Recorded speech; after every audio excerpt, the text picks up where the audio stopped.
O que é história humana se não um registro dos vencedores, de seu poder e de seu propósito? A evolução, a revolução agrícola e assim por diante.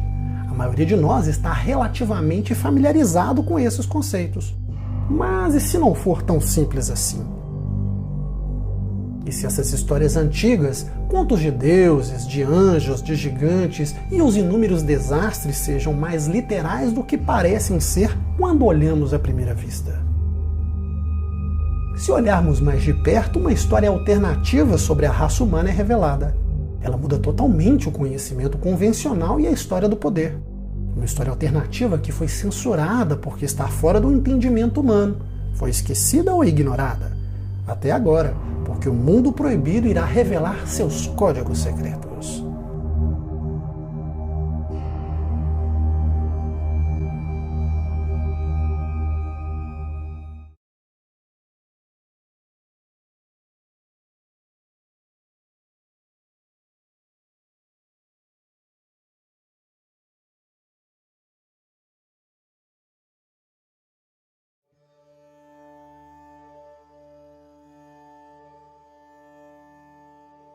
No ano de 1946, na região hoje conhecida como Cisjordânia, um grupo de adolescentes beduínos estavam cuidando de suas ovelhas e cabras perto do antigo assentamento de Qumran. Para passar o tempo, eles arremessaram pedras que estavam espalhadas pelo terreno desértico e acidentado. Uma dessas pedras acabou chegando a uma caverna escura e de lá houve um barulho. Se tratava de um som de estilhaçamento que ecoou de dentro da caverna. Os adolescentes, muito surpresos, decidiram explorar e encontraram uma série de potes feitos de argila, sendo que um deles estava quebrado. Eles nem imaginavam que acabaram de fazer uma das maiores descobertas históricas da humanidade, porque dentro dos potes havia uma coleção de pergaminhos antigos. Anos após essa descoberta, arqueólogos, historiadores e caçadores de tesouros encontrariam fragmentos de outros pergaminhos que ficariam conhecidos como os manuscritos do Mar Morto. Entre os manuscritos havia pedaços de um misterioso texto religioso não canônico há muito esquecido. Esses textos foram chamados de o Livro de Enoque. O Livro de Enoque é composto por 5 livros. O Livro dos Vigilantes, o Livro de Parábolas, o Livro Astronômico, o Livro dos Sonhos e a Epístola de Enoque. Eles contam a história do 7º patriarca do livro de Gênesis, Enoque, pai de Matusalém, avô de Noé. O mesmo Noé da história bíblica. No entanto, esta não é a história bíblica da Arca de Noé. Na verdade, o livro de Enoque fornece uma recontagem de tempo totalmente diferente dos eventos que levaram ao grande dilúvio no tempo de Noé. É algo completamente diferente. Conta a história dos vigilantes, explicando em termos bíblicos como os anjos caídos foram enviados à Terra para cuidar dos humanos em algum ponto antigo e indefinido. Infelizmente, longe de apenas observá-los, esses vigilantes se apaixonaram pelas mulheres humanas e em pouco tempo praticaram depravação sexual. O livro de Enoque conta sobre as crianças nascidas do cruzamento entre os vigilantes e os humanos. Os nascidos foram chamados de Nefilim. Esses Nefilim foram descritos como gigantes e selvagens que ameaçaram e saquearam a humanidade, ou, dito de outra forma, gigantes sobrenaturais comedores de homens. Irritado com o que os vigilantes fizeram, aqueles descritos como Deus ou deuses os acorrentou em uma prisão subterrânea nas profundezas da terra. Enoque se tornou intermediário entre Deus, os anjos e os vigilantes aprisionados. O livro descreve suas viagens entre o céu e a terra e seu papel de intermediário. Descreve como o profeta voou com os anjos, viu os rios e montanhas e os próprios confins da terra de cima. No entanto, apesar da intervenção de Enoque, Deus ou os deuses decidiram que a terra deveria ser punida. Claro, a punição seria uma grande inundação. Este dilúvio destruiria os Nefilim e cimentaria os vigilantes em sua prisão. Antes, porém, Enoque seria levado para o céu em uma carruagem de fogo. Curiosamente, o livro de Gênesis, que fala do grande dilúvio nas tradições abraâmicas, faz referência aos Nefilim no capítulo 6, descrevendo-os como heróis antigos, guerreiros de renome. Este não é o único lugar no cânon bíblico que os Nefilim aparecem. Em Números, os israelitas visitam uma terra habitada pelos Nefilim, e que são tão grandes que fazem os israelitas parecerem gafanhotos. É evidente que muitas coisas na Bíblia, para nós homens modernos, são vistas como alegorias, isto é, mais um mito filosófico do que um registro histórico. No entanto, existem evidências arqueológicas de uma grande inundação no passado da Terra. Aliás, nas incontáveis tradições religiosas e culturais em todo o mundo. Será que esses seres gigantes como os Nefilim realmente existiram? Certamente haveria evidências semelhantes. Mas, e se houver? Existem dezenas de histórias de esqueletos enormes que foram descobertos na América do Norte e evidenciados com muitos artigos publicados em jornais. Eles sugerem que os antigos gigantes eram de fato reais e coexistiram com os primeiros humanos. Contudo, este não é um fenômeno exclusivo dos Estados Unidos. Da mesma forma, esqueletos enormes foram encontrados na floresta amazônica, na África e em outros lugares. Na verdade, registros sobre os gigantes permeiam a história e a tradição humana. O famoso explorador Marco Polo uma vez escreveu sobre uma raça de gigantes em Zanzibar que foi descrita como tão fortes que podem carregar até 4 homens comuns. O povo da atual cidade de Tanger, no Marrocos, certa vez alegou que o fundador de sua cidade era um gigante chamado Antaeus. De acordo com o mito irlandês, a chamada Calçada dos Gigantes, localizada na costa nordeste da Irlanda, foi construída pelo gigante irlandês Fionn Mac para que ele pudesse atravessar o mar para a Escócia a fim de lutar contra outro gigante. Além disso, histórias de gigantes pontuam lendas nórdicas e a mitologia grega antiga. Talvez, se os gigantes existiram como apontam os registros de inúmeras culturas, então o livro de Enoque originalmente possa ser menos alegórico do que pareça. Talvez menos mito, menos fantástico e o mais fundamentado da história real. É interessante notar que, por séculos, o livro de Enoque foi uma parte importante das tradições religiosas cristãs e judaicas. Muitas seitas, se não a maioria, aceitaram o livro de Enoque como escritura sagrada. Alguns até sugeriram que o livro foi a verdadeira inspiração para o livro de Gênesis, devido à grande quantidade de paralelos e histórias sobrepostas. A questão é, o que aconteceu? Por que o livro de Enoque não faz parte da Bíblia?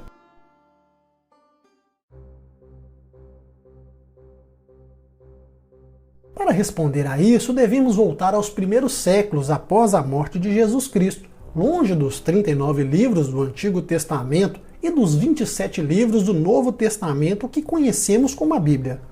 Originalmente, havia vários evangelhos e textos religiosos que compunham um amplo espectro da tradição cristã. Diante do crescimento do cristianismo, após a morte de Jesus, a igreja precisava florescer. Eles precisaram saber quais textos deveriam ser lidos e seguidos, quais ensinamentos deveriam ser aplicados, quais textos seriam considerados aceitáveis e divinamente inspirados.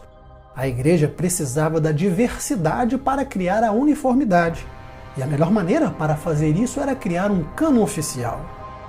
Uma história famosa de nosso tempo moderno vemos com o trabalho de Dan Brown e seu livro Código da Vinci. Lá, a canonização é lembrada e acontece de maneira nefasta no Concílio de Nicéia no século IV. De acordo com a história, o imperador Constantino e outras autoridades eclesiásticas do alto escalão moldaram o cânon cristão para atender sua própria agenda secreta.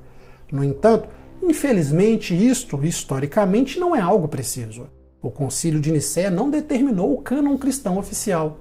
Não culpemos Dan Brown ou o famoso filósofo Voltaire, porque, embora a história não seja precisa, há um pouco de ficção. De certo modo, ainda assim, em certo sentido, é precisa.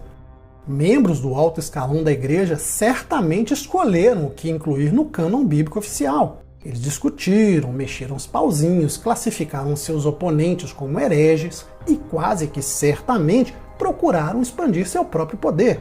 No entanto, isso não aconteceu em um único concílio. Na verdade, foi um processo muito mais longo e que durou séculos. De maneira geral, é entendido que no final do século IV o processo foi totalmente concluído. Desta forma, a Bíblia, como conhecemos, foi oficialmente configurada, mas sem o livro de Enoque. Como algo tão influente, se não vital como o livro de Enoque foi deixado de fora?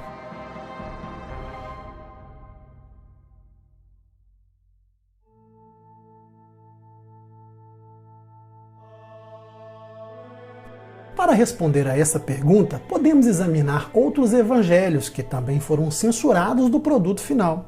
Considere o Evangelho de Pedro, um fragmento do qual foi encontrado no Egito em 1886 e que conta a história perdida há muito tempo de um Jesus ressuscitado.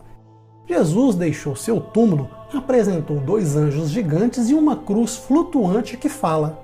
E eles ouviram uma voz do céu dizendo: Tu tens pregado aos que dormem. E uma resposta foi ouvida da cruz: Sim. Ou considere o Evangelho de Maria, aquela obra notória em que Maria Madalena é citada não apenas como um dos discípulos de Jesus, mas como sua favorita. Dentro desse evangelho, o discípulo Pedro pergunta por que ele e os outros discípulos devem ouvir Maria, uma mulher. Mateus responde: Se o Salvador a tornou digna, quem é você, então, da sua parte, para deixá-la de lado? Certamente o Salvador a conhece muito bem. É por isso que ele a amou mais do que a nós. Assim como o livro de Enoque, esses evangelhos trazem relatos que desafiam nossa história. Talvez, então, não devemos ficar surpresos que esses textos não fizeram parte ou foram censurados pelos primeiros escribas do cânon cristão oficial. E por isso o livro de Enoque seria totalmente esquecido, não fossem as pequenas seitas ortodoxas de judeus etíopes. Na verdade, a única versão pré-moderna do texto foi escrito em Ge'ez, uma antiga língua africana. Foi esta versão que o arcebispo de Cashel, Richard Lawrence, usou em 1821 para dar vida à primeira tradução para o inglês. Esta foi a versão usada para informar o estudo dos manuscritos do Mar Morto. Curiosamente, embora o livro de Enoque tenha sido suprimido do cânon estabelecido e posteriormente esquecido, na Bíblia temos numerosas referências a ele. Existem referências aos Nefilim em Gênesis e em Números. Gênesis também contém uma extensa recontagem da linhagem de Enoque. O livro de Hebreus descreve como Deus levou Enoque embora. Aparentemente uma referência porque o profeta foi levado para o céu em uma carruagem de fogo antes do grande dilúvio.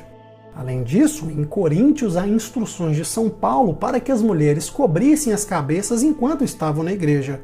Esta, aparentemente, é uma referência direta ao fato de que os vigilantes do livro de Enoque foram atraídos por mulheres com cabelos longos, uma prática que permanece no catolicismo romano e no islamismo até hoje. Embora tenha sido censurado ou até mesmo esquecido, o livro de Enoque realmente nunca desapareceu. Há algo mais profundo por trás desse livro e de suas histórias incríveis. Há algo que vai além de fazer ou não fazer parte da Bíblia.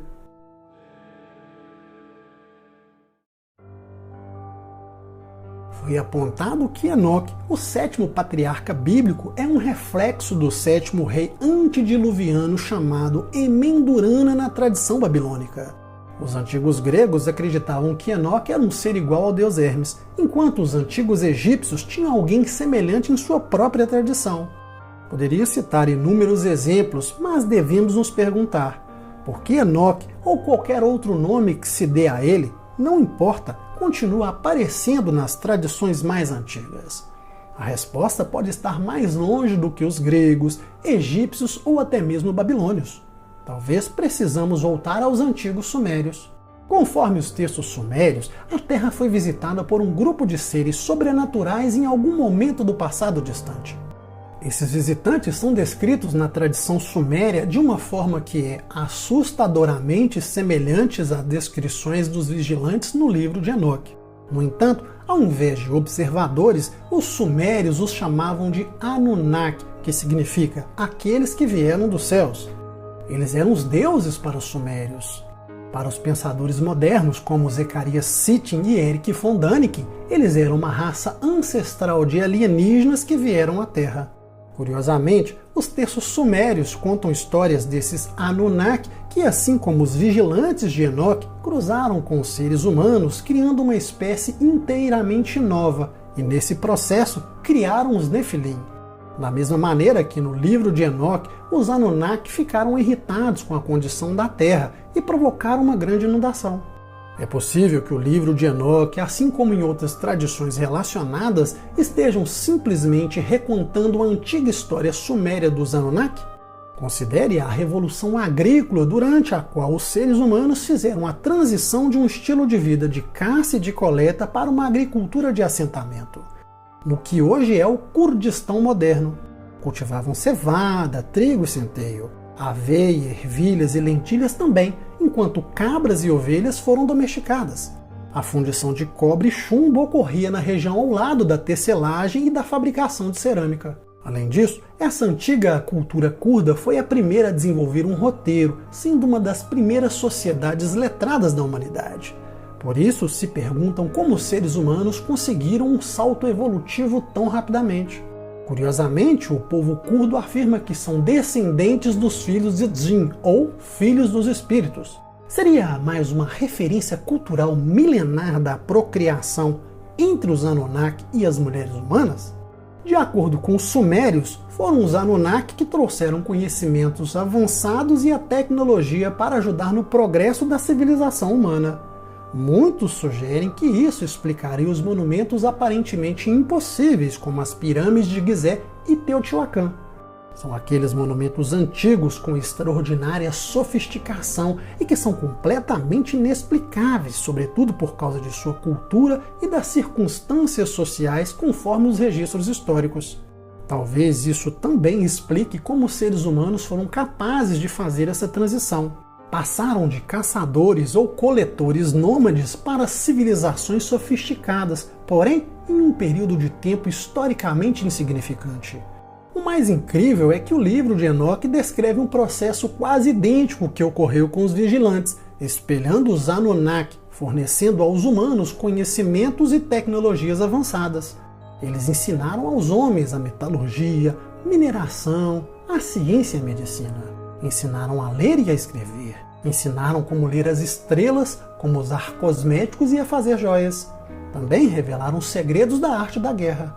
No livro de Enoque se lê: e Azazel ensinou os homens a fazer espadas e facas e escudos e couraças, e lhes deu a conhecer os metais. E a arte de trabalhar os pulseiras e ornamentos, e o uso de antimônio e o embelezamento das pálpebras. E todos os tipos de pedras caras e todas as tinturas coloridas. E surgiu muita impiedade, e eles cometeram fornicação e foram desencaminhados. E se tornou corrupto em todos os seus caminhos. Será que o livro atribuído ao profeta bíblico apenas está recontando a história dos Anunnaki? É interessante, porque se trata do exemplo mais comum de algo completamente inexplicado diante da cultura e das circunstâncias sociais. Tudo com registros históricos. Isto é, algo que os Anunnaki certamente devem ter ajudado os humanos antigos com as pirâmides egípcias. Segundo o antigo historiador árabe Al-Makrizi, essas pirâmides foram construídas por um rei chamado Sauride. Ele viveu antes do grande dilúvio. A propósito, Sauride, traduzido para o hebraico, é Enoque. Considere um capítulo no livro de Enoque onde o profeta dá o testemunho. Ele diz: os segredos dos relâmpagos, ou os segredos do trovão. Alguns sugerem que este capítulo pretende iluminar os enigmas da energia e da eletricidade. Novamente, se relaciona diretamente aos Anunnaki, uma vez que muitos acreditam que esses deuses tentaram revelar seus segredos aos humanos por meio dos círculos nas plantações durante algum tempo. Nas últimas décadas, os chamados crop circles, ou círculos nas plantações, surgiram em todo o mundo, detalhando equações matemáticas complexas, diagramas magnéticos e motores, roteadores mecânicos e as linhas de campo de uma carga elétrica. Esses trabalhos, salvo aqueles que os próprios humanos fazem por brincadeiras, alguns acreditam que foram obra dos Anunnaki. Na verdade, considere a descrição de Enoque sobre sua jornada para encontrar Deus ou os deuses, porém, tendo em mente os avistamentos de OVNIs que costumam acompanhar esses círculos nas plantações. Fui levado a uma espécie de palácio flutuante, disse Enoque. Era enorme, com vidro entalhado. O chão tinha placas de vidro. Através do chão você podia ver as estrelas. Estávamos cruzando. Com isso em mente, pode-se questionar se a carruagem de fogo que levou Enoque embora antes do grande dilúvio poderia ser, de fato, uma espaçonave alienígena. Pode parecer difícil acreditar que histórias tão alucinantes quanto essas dos vigilantes e gigantes, de Anunnaki a Nefilim, que permearam culturas antigas por milhares de anos, sejam totalmente esquecidas. A cultura suméria passou a ser ensinada nas escolas há pouco tempo e o livro de Enoque censurado do cânon bíblico.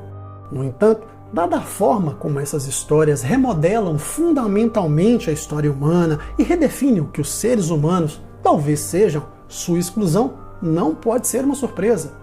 Por outro lado, talvez essas histórias não tenham sido de fato totalmente apagadas.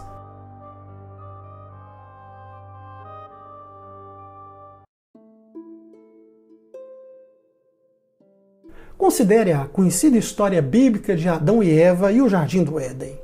Se não analisarmos literalmente ou filosoficamente, mas como uma alegoria ou metaforicamente, fica assim.